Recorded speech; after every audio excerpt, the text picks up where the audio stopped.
This is Stephen L. Smith of King of the House Home Inspection in Bellingham, Washington. I'm a state-licensed home inspector and a state-licensed structural pest inspector.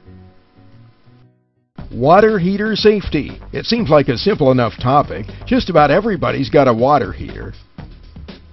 They're powered by gas, both natural gas and propane or electricity, and the tanks come in different sizes, 40 and 50-gallon capacities being the most common.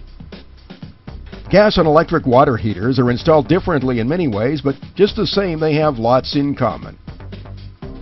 In this short video, I'll discuss the most important safety issues. We'll begin with common defects found in the installation of temperature pressure relief or TPR valves. The TPR valve is the most important safety device in a water heater. In this case, while the valve is in place at the tank, there's no drain line. A drain line must be installed and it needs to terminate at an approved and visible location.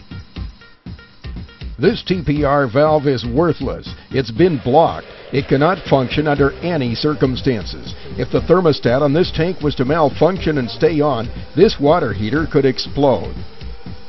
Here's a drain line that's too short, it's made of the wrong material, and if the tank should discharge, a person might be doused with hot water.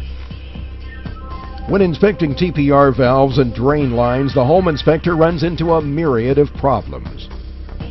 Here's a common but unacceptable installation. The TPR valves routed into the wrong material, flex tubing, and the line runs uphill. A line that's routed up can lead to eventual failure of the TPR valve. This PVC plastic, again routed up, is another unacceptable tubing. In the previous photo, the copper flex tubing might accidentally be twisted up, even if it wasn't installed that way in the first place, and this PVC plastic is not rated for hot water. Oh, and you can't use a garden hose either. The TPR drain line must be made of an acceptable material, usually rigid copper or CPVC plastic. Here's a TPR valve that's routed into rigid tubing, but the diameter of the tubing's too narrow. The TPR drain line must be at least the same size as the outlet of the TPR valve, and that's typically 3/4 inch or larger tubing. Now we're looking at the other end of the line. The TPR drain line should not terminate in the crawl space. If the TPR valve discharges water, or if it fails, the leak could attract wood-destroying organisms to the crawl space. And make no mistake about it, these valves have been known to leak on occasion. Here's a TPR drain line that was worked on by a helpful painter. Remove the masking tape, install a 90-degree elbow and an extension of an appropriate length so it points down. This TPR drain is close to correct, except it's too high above grade. A TPR drain, inside or outside, should terminate about 6 inches to a maximum of 24 inches above grade or a floor, depending on the rules of the jurisdiction. Now let's talk water heaters and automobiles. Since water heaters are often located in garages, we need to protect them from cars. A bollard should be in place in front of water heaters and furnaces that are in the path of any forward-moving automobile. In garages, and this applies mainly to units installed prior to 2004, if the water heater doesn't have a sealed combustion chamber, it needs to be elevated 18 inches over the garage floor to reduce the risk of fire.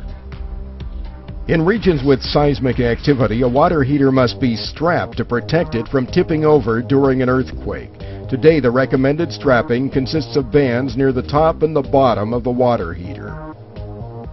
In those same seismic regions, a gas water heater requires flexible gas line connectors, and all gas water heaters require a separate gas shutoff valve. Speaking of valves, water heaters should have a cold water shutoff valve on the tank so a person can work on or replace a tank without having to shut off water to the whole house. This safety warning applies to gas water heaters. Insulation in the attic above the appliance must not be packed around the B vent. 1 inch of clearance is required between the B vent and all combustibles, including insulation.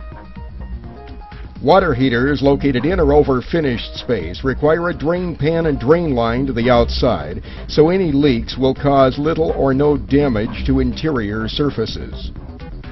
Let's talk water temperature. This water is too hot. Set the water temperature no hotter than 120 degrees Fahrenheit. The chances of a serious burn increase significantly as the water temperature goes up. To adjust the temperature on a gas tank, turn the thermostat or dial at the front of the tank. At an electric water heater, thermostats are under covers on the tank. High voltage wiring is present under those covers. Any adjustment should be performed by qualified and experienced parties. One final detail. In most circumstances, if you see a water pressure reducer in the system, then you have what's called a closed system. So look for a thermal expansion tank for the water heater. It's not always the case, but usually it looks like the small tank at the top of this water heater. If you know that you have a pressure reducer in the system, but you don't see a thermal expansion tank, then talk to a plumber. This is Stephen L. Smith of King of the House Home Inspection in Bellingham, Washington. I hope you found this video informative and helpful. King of the House serves the northwest corner of Washington State, focusing on Whatcom, Skagit, and Island counties. Stephen L. Smith, a Washington State licensed home inspector, a licensed structural pest inspector, a HUD FHA registered inspector, lead instructor of home inspection training at Bellingham Technical College, and a member of the Washington State Home Inspector Licensing Board.